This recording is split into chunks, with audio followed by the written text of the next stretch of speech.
Last week, we started out by establishing kind of the theme of what we're walking through for the next 4 weeks. And that is there are this idea that God's got some ideas or some standards, we might even call them appropriately boundaries for us in our life, that we should recognize them as solid lines. However, we like to see them sometimes as dotted lines. And you know what I'm talking about. It's the part in the road that says, hey, you have the Department of Transportation's permission to pass in this particular area. If it's a dotted line, it's freedom, it's green light, it's go. Come on, let's get around this guy. If it's solid line, though, it's a boundary. It's no, this is not an appropriate time. We have decided this is dangerous for you to use your motor vehicle and go into the opposite lane, accelerate past the guy who's ruining to your day, and get on to where you're supposed to be going. That's what we've decided. Now, that's where the series comes from, is trying to figure out, are there some solid lines that we've made dotted in our lives? Now, before we get there, though, I think a lot of the conversation today comes down to perspective. And to kind of walk you through the idea of perspective, I've got a question that's been asked across the country so many times, though I did not know. No one's ever asked me this question, but I'm going to ask you this question. Picture in your mind right now a road that you drive on that has some dotted lines on it. So picture the dotted lines. Maybe they're white. Let's go with white dotted lines. How long do you think that particular line is? Someone shout it out. A foot, 2 feet, 14 feet. I had a joke, but I'm not going to tell it. 6 feet, 4 feet. Okay, national average, when people are asked how long are those dotted lines, 2 feet. The answer, 10 feet. I know. I thought the same thing. First time I read it, I was like, shut your mouth, computer. I went outside. I marked it off. You might have saw me. I was in the middle of the road, measuring these lines off, and you passed me. You're like, oh, he has lost his mind. I haven't lost my mind. I'm fact-checking Google, okay? That's what I was doing. And sure enough, I marked it off, and I was like, 10 feet. How about this? How about the distance between the two dotted lines? 40? 2 miles. Yeah. Who said 30? You get a prize. 30 feet. There's no prize. 30 feet. But it's wild. It's wild. When you think about it, we're passing along. We're just trucking along. And we're thinking, we just passed a 10-foot little dotted line. We're like, oh, that's probably 2 foot. 10 foot. 5 times longer than what we thought it would be. That's national average. It's perspective. It's perspective. Last week, we talked about a line or solid lines with our time. And I warned you, last week was an easy week. Because universally, it's like, you know what? Yeah, we could probably manage our time a little better. We could probably say, you know what? God deserves a little better effort on our time management and how we allocate and kind of, like, I could be a better parent, I could be a better husband, father, the whole thing. I could be a better, fill in the blank, right? Wife, the whole thing. It's like, yeah, of course. It's going to get a little harder as we go on. This one actually jumps to real hard. We just went from everybody's going on the same page last week. Like, yeah, you know what? That was challenging. This one, you're going to be upset. And it is what it is. We got 4 of these. It just gets worse. It just gets worse. The thing is, with dotted and solid lines, though the Department of Transportation, police officers, sheriff's office, the whole thing, they would enforce these dotted and solid lines. Truth is, you can do what you want. You got your own car. If they're not looking, and sometimes if they are looking, but they're busy doing something else, you can just take a solid line and just skirt, and then skirt, and then skirt, and nobody will know. And you do what you want to. You have the ability to do that. Not only in your own vehicle, you have the ability to do that with God as well. He can say, look, this is solid. I don't want you crossing this. I do not think this is healthy for you or safe for you. And you can look at God and say, hey, you have no idea what it's like to be in my shoes. And you don't understand my life. And I know that in theory, it makes no sense for me to step over this boundary, but you don't know, and I'm going to do what I want to. You have that ability. You have that prerogative. We talked about it with time this last week. It gets a little more difficult, a little more personal this week, I think, because this week we're talking about your money. Oh, we got groans. That was good. Just like last week, I've got a list. I got a list of 7 should-be solid lines for your money. For those of you who are here at church for the first time and you're like, last time I went to church, they talked about money, and this time, first time I went to church, they also talked about money. I know. I'd ask someone how often we talk about money that comes here all the time, and maybe you won't trust me if I tell you, but maybe you'll trust them. Oh, wow. Look at that New York accent. You can trust that New York accent. So let's go through. Last week I told you I'm going to give you the list. I want you to keep score. If it's a solid line that you have made into a dotted line in your life, you're going to keep score. You give your little tally mark, and you'll keep up with how many of these things you have made dotted that God wants to have solid. Here we go. Number 1, lending money to family and friends. Now, let me make sure I explain this, right? Let me make sure I explain this. It's not that there's a solid line that says don't do it. However, you have to answer this question, and this creates where the solid line goes in front of you. Here it is. Do you care more about the family or friend, or do you care more about the money? And you got to answer that question before you lend somebody some money that's your family or friend. You got to answer the question. Because here's the deal. After you lend it, there's a really good chance you will only get to keep one of them. That's the way it works. That's it. And you've got to decide ahead of time which one is more important. If it comes down to it and you only get to keep one, which one do you want to keep? Is it going to be the family and the friend, or are you going to get your money back? A lot of times that's what happens. When I talk to families during a crisis or in the middle of things, I can't tell you how many times when we dig and dig and dig, it goes back to something around finances. Somebody did something stupid or irresponsible, or somebody still owes somebody $500 from the time they bailed them out of jail, and they said, oh, I'll pay it back, and it never happened. Something like that, fill in the blank. You got to decide. At the end of the day, honest truth is if you're going to lend money to family and friends, you shouldn't expect repayment. You can ask for it. You can agree to it up front. But you probably shouldn't. That's number 1. Number 2, no spending limit.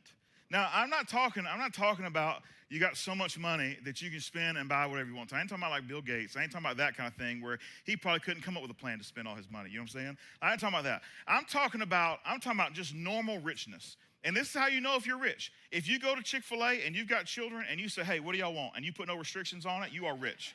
You know what I'm saying? You are. You are.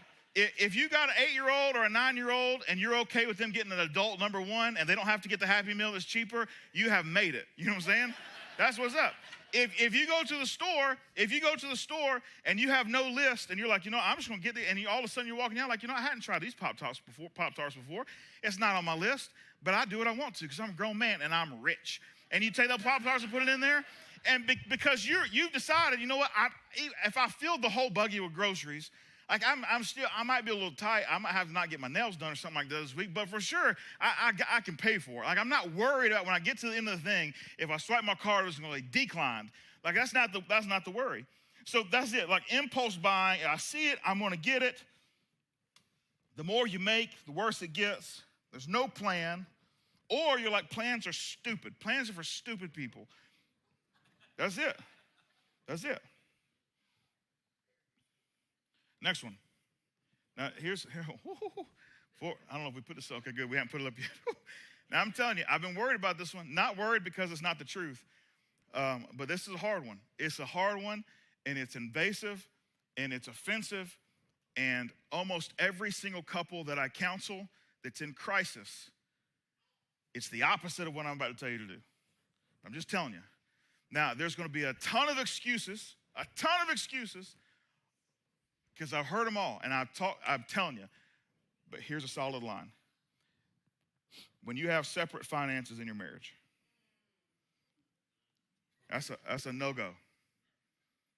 Now, there's a million reasons why you're like, hey, it's complicated. You don't know our story. I don't know your story, but I do know enough. To have a conversation with you. Well, this is one of those things, I'm going to talk about it for about 4 minutes.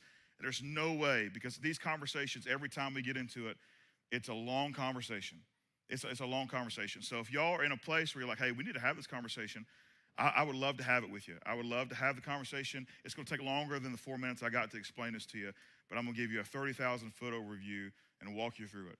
Here's a couple things just to think about. First, when you separate your finances in marriage, it's a breeding ground for mistrust. Now, a lot of times, this is gonna be so misogynistic and stereotypical, but this is just what I see most times. Most of the times, it's the guy's got a separate thing because he typically will be the breadwinner or whatever. He makes more money, and the wife's got a little thingamajig over here, right?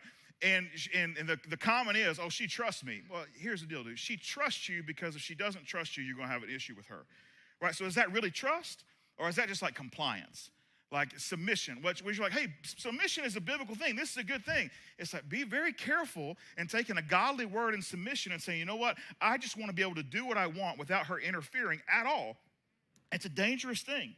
It breeds mistrust. I'm telling you, even if you say, we've been doing this forever and it works well for us, here's where it shows up. It typically never is the primary issue. It typically is never the primary issue.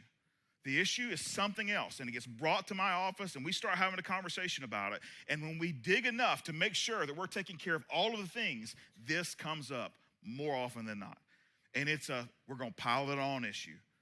But the truth is, because it's so sensitive, it might not be the primary issue that brought it to my office, but it was the primary issue that bred the mistrust to begin with, which then led to what we are now calling the primary issue. Trust is the foundation of any relationship. It leads to a lack of communication. It creates different financial goals. It hides or has the potential to hide spending habits. The greatest opportunity for debt, and it leads to an enormous amount of conflict. It leads to one-sided financial control, which typically leads to feelings of powerlessness, which ultimately gives way to resentment. It's a hard thing. And I've talked to marriages where one particular partner is awful with money, just atrocious. If they have access to it, it's gone, right? Yeah, I got you. I got you. There's still ways to do it. With enormous amounts there's still ways to do it. Again, that's a big conversation, though. If you want to have it, and we're like, hey, I'd like to walk through this because it's something we would be willing to have a conversation about, I would love to meet with you about it.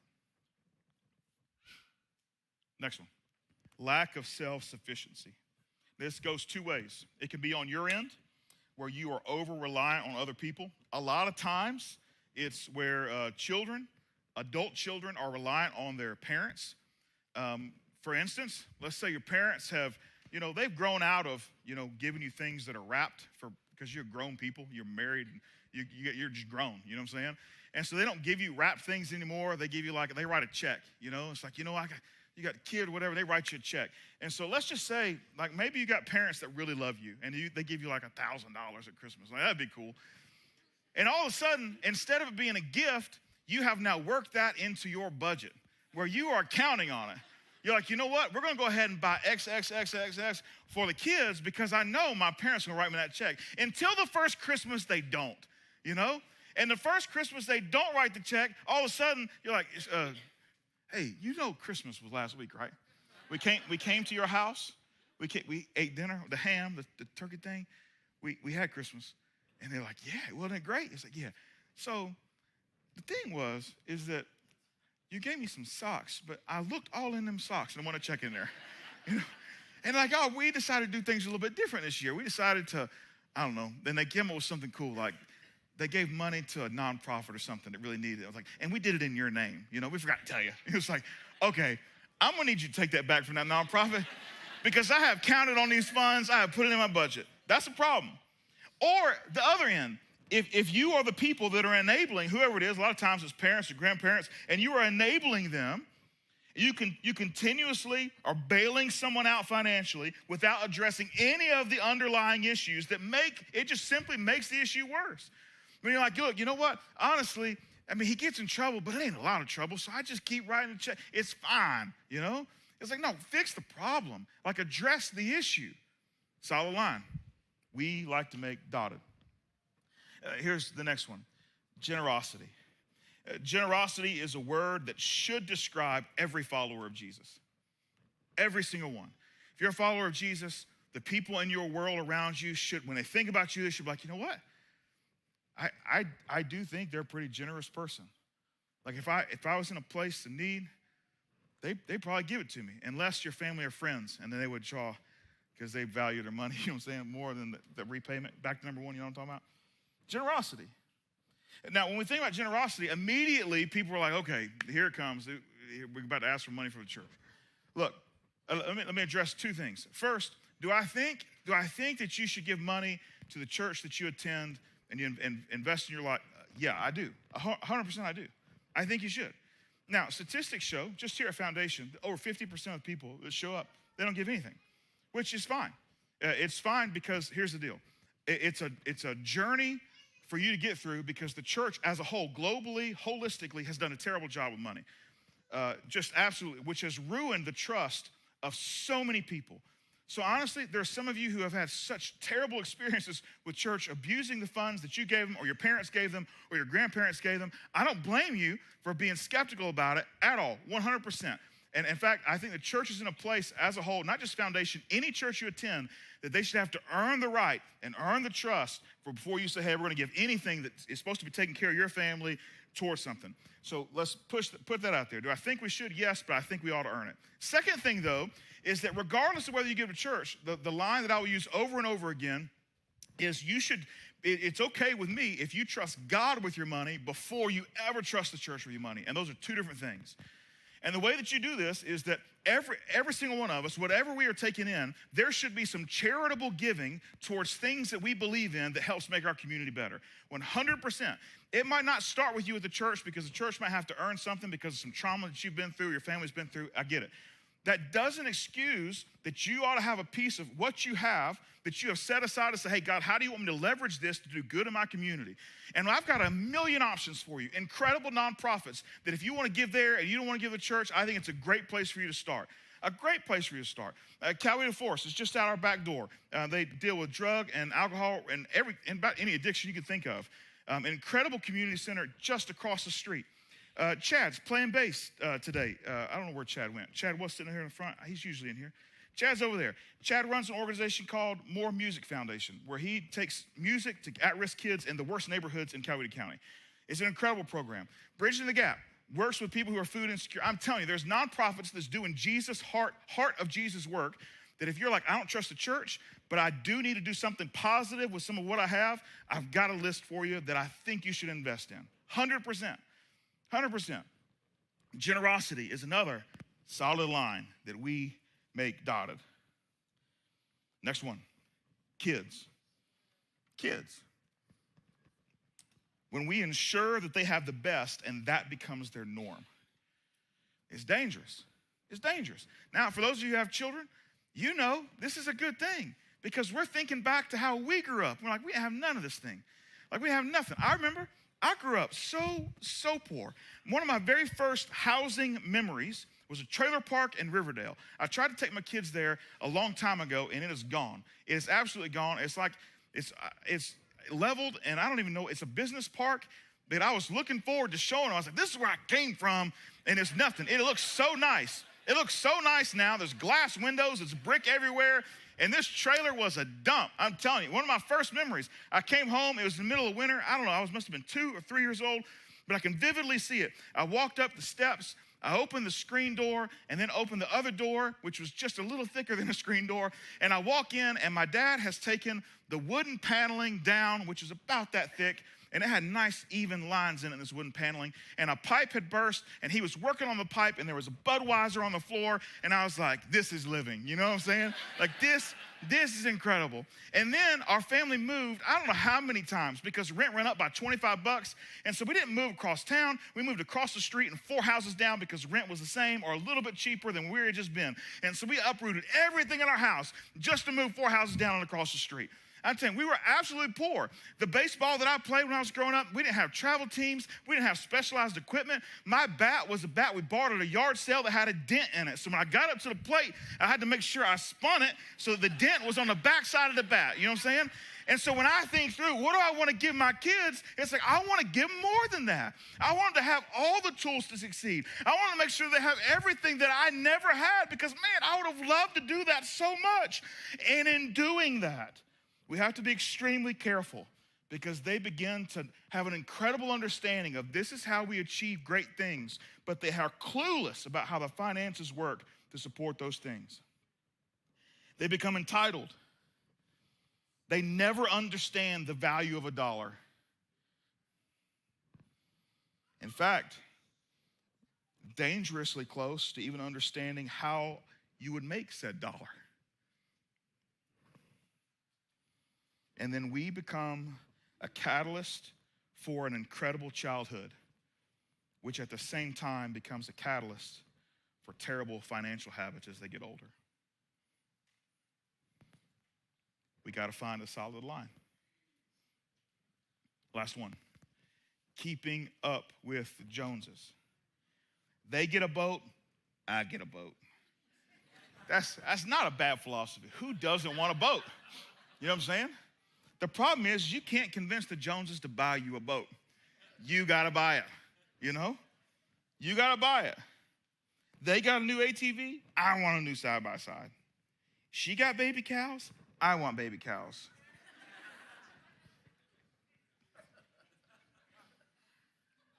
Y'all know it's the truth. Don't pretend like every single one of you married men haven't had that conversation. I just want to bottle feed them. Okay. Yeah. Okay.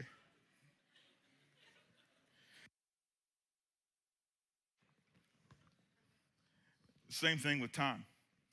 All four of these dotted should be solid lines are approached and solved with mindset. So when we think through how do we allow Jesus to inform how we approach these solid that we've made dotted lines, it comes back to how we approach it from our mindset. Last week we established that at the end of the day, we simply want to think like God thinks. Like that would be our hope. And the psalmist said it this way. He said, teach us to number our days that we may gain a heart of wisdom. When the Bible uses the word wisdom, it's talking about the thoughts of God.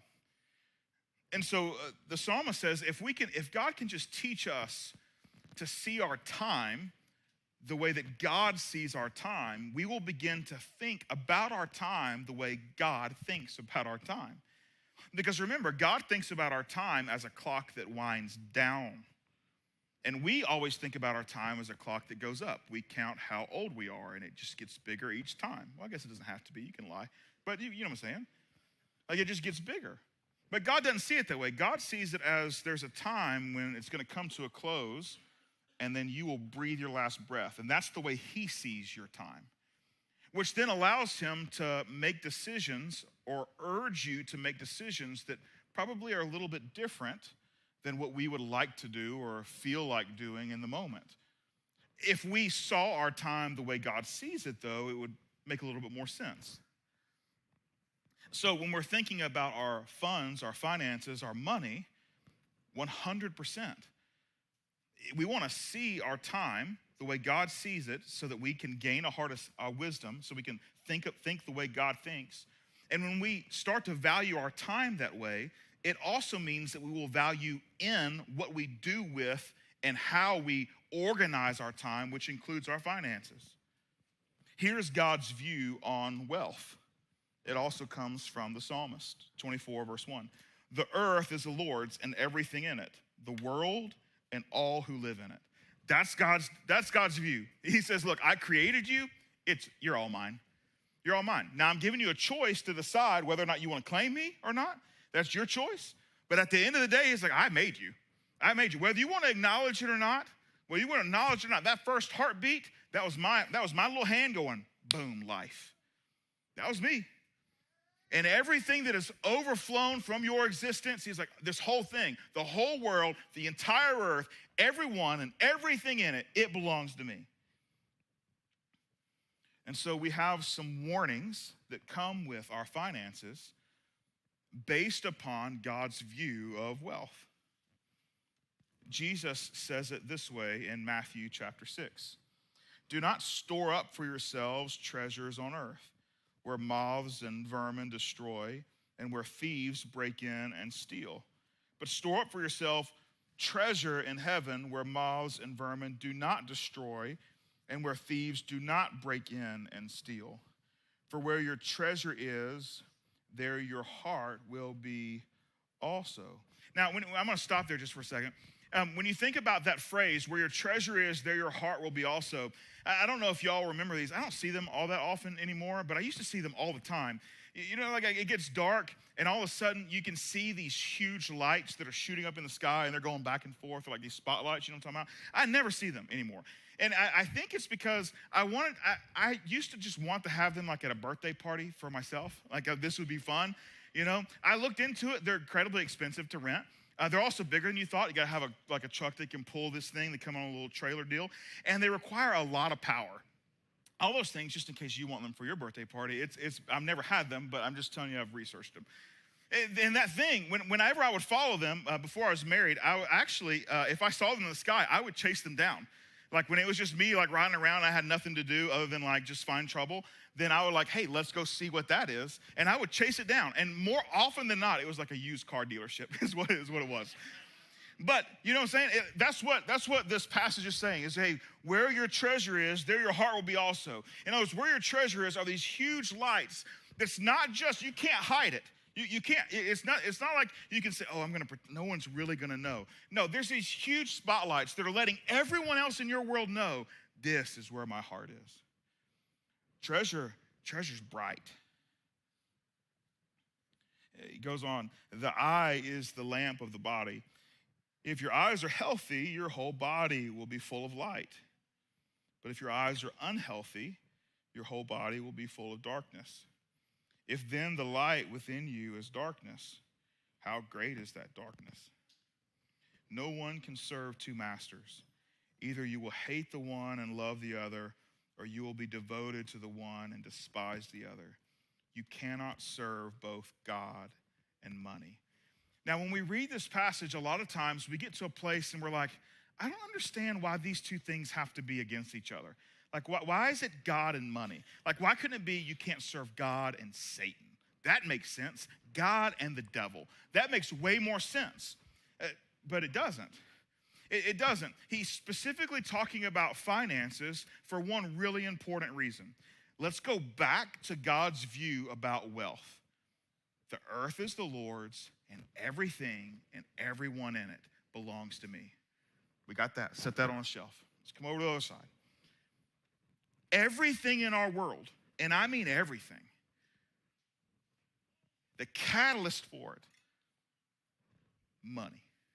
Most wars are started because of money. Think about it. You've got elite athletes. We just saw some of the greatest athletes in the world compete. And some of them wore shoes that weren't actually the best shoes. But you know why they wore them? Because somebody paid them to wear them. You got baseball players that will put on specific batting gloves. Not because they think these are the greatest batting gloves, but because that's who they're sponsored by. And all of a sudden, you got elite level professionals. Like, you know what? Here's the deal. Shoot, if someone's gonna pay me, give me free stuff, I'll wear it. I'll put their name on my jersey, right? Money. It's to a place where even if the athlete who's so elite would say, hey, can make a case that if I wore X or if I used this, then I would actually be just a little bit better. And they would say, sorry, we've got an exclusive deal. You're not allowed to wear that name on your jersey, on your shoes, right? Money. I mean, it runs everything. And so that's why it sits in contrast, because the devil and Satan is so abstract for so many people. But money is so tangible. It's so real. And he's trying to make sure that we understand, look, it's going to come down to that. Do you want to run your life based upon the way the world runs itself, or do you want to run your life the way that God says you ought to run it? And they will be in opposite ends of the spectrum oftentimes. Not because God hates money, but because money doesn't have a moral code. Money doesn't have a moral compass. Money actually can't think for itself. Money is supposed to be a tool we put in our hands and we leverage it. But that's not the way the world works. Money has become a dictator. A tool, an item, has all of a sudden become personified. All of a sudden, money talks. And God is saying, be extremely careful listening to something that's not supposed to be able to talk. And so Jesus points it out. It's glaring to him. He goes so far to just give us a blatant warning. Money has the potential to become your God.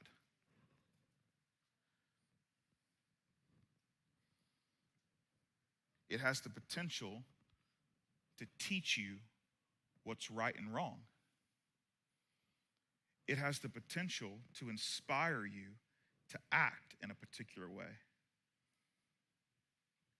It has the potential to convict you.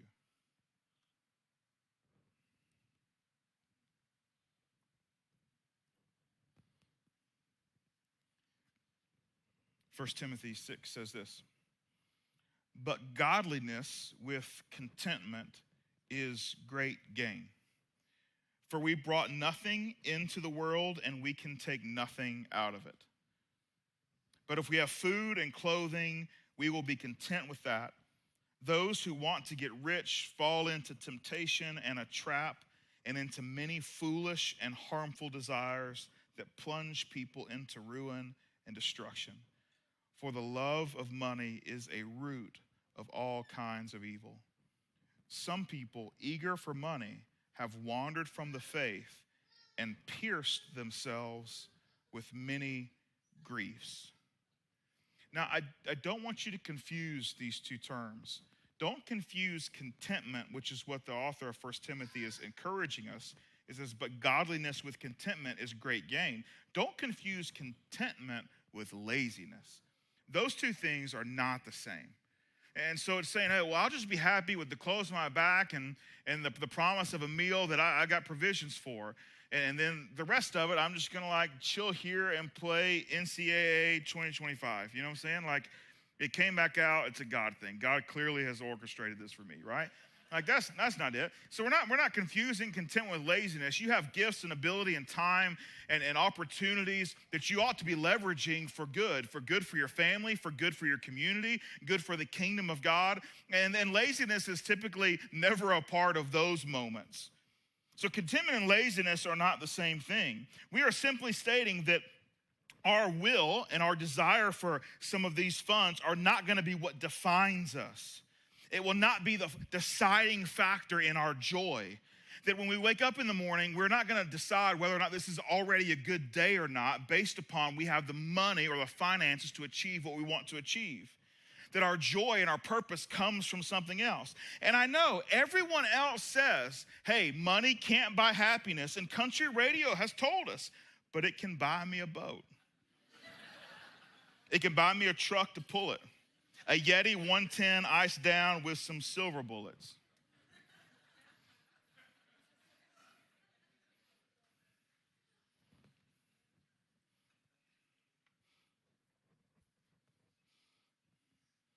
The warning that the author of 1 Timothy is giving to us is simple. Money can be leveraged for evil. It is not in and of itself naturally good. It's inanimate. It's just money. It doesn't wake up and say, I want to serve God. It doesn't wake up and say, I want a healthy family. It doesn't wake up and say, I want emotional well-being. It's just money. And the way it's supposed to work is we're supposed to look at our money and say, you will perform for me so that I can have a healthy family. And you will do what I tell you to because I will do things for the kingdom. And you will do what I tell you to because I don't want to have to sit and worry my whole life about you. That it's supposed to be something we use or something we figure out how to sustain ourselves even when we don't have enough. Money can't tell you what to do because it doesn't know anything. The only thing it knows is how the world has told it should respond and interact with the rest of the world. You know, so often we think if we had more money, we'd have less problems. I don't know if y'all have played this game where you talk about winning the lottery and what you would do. My wife and I, every once in a while, like, this is what we would do, and this is what we would do, and this is what we would do. And then we say, well, which one of us is going to play the lottery? I ain't got time to stop at the gas station and get some lottery tickets. You know what I'm saying?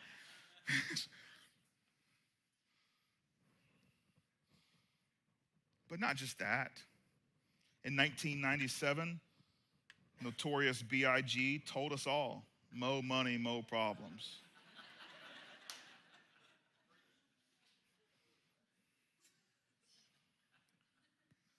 According to the American Psychological Association, money is the top cause of stress in the United States.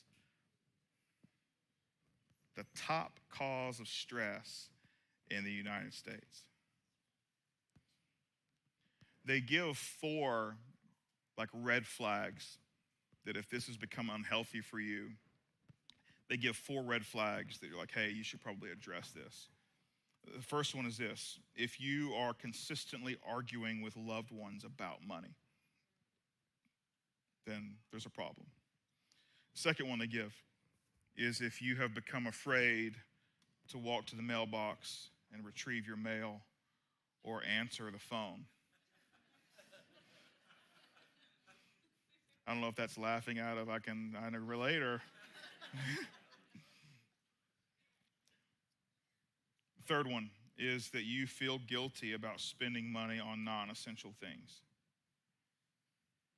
Fourth one is that you are worrying and feeling anxious constantly about your money. Now, the answer to those things is to not just stop. Like, you can't just say, well, I'm not going to be anxious anymore. I've got credit cards, and right now they've given me a healthy limit, you know? So I'm just not going to worry about this stuff. Like, that's not the answer. No, the answer is that you need to make some adjustments so that that stops. Some healthy adjustments so that that stops. The good news, according to the author of Hebrews, is this: keep your lives free from the love of money and be content with what you have, because God has said, quote, never will I leave you, never will I forsake you. Now, this is important. I want to pause here just for a second as we bring things to a close. What he's saying here is that we're looking at this contentment, that we're chasing down this contentment where we're like, hey, we want to be okay with where we're at. Like, not that drive is not an important thing, not this like, hey, I get an opportunity, to X, Y, Z, none of those things, right? None of that. But it's like, you know what I do want to acknowledge is that if I'm feeling lack, if I'm feeling like I'm lacking something from a financial standpoint, then that's not actually evidence that God is not there. The author of Hebrews is saying, I'm going to be content because I know even in my lacking, God is still present with me. That me having everything I think I want or need actually isn't the indication of God's presence in my life.